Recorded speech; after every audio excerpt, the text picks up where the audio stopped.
Till now, we have clear idea React is a UI library and Redux is state management library.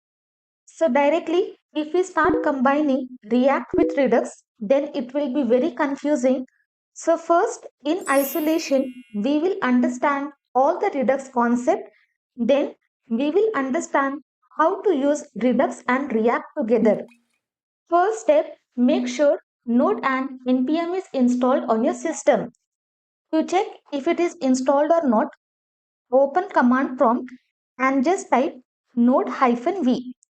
If you get the version number, that means successfully you have installed Node. If you have not installed, go to official documentation and install Node in your system.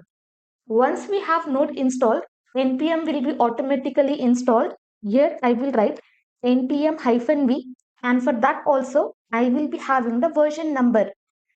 If you're watching the tutorial after some years or after few months, might be this version number will be changed.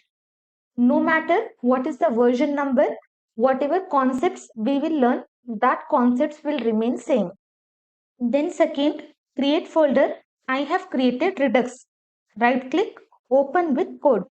Here I will open terminal, Control J. First, what I want to do, I just want to initialize my package.json file. For that, I will write npm init -s. As soon as I hit enter, my package.json file will be initialized, which will be having some default settings. Now inside this, I just want to add Redux as its dependency. So here I will write npm install Redux. For install, in short, you can write I. Hit enter. It will install Redux package. Now here node modules folder is created. Inside that I am having this Redux package. Now if I just see here inside this dependency, Redux is added, which is having 5.0.1 version. Successfully we have added Redux as the dependency. Now inside this root folder, let me close this terminal. Here I will be creating one file script.js. Here I will write log. Inside this I will write welcome to Redux. Save it. I will open terminal. Now inside this I will write node script.js.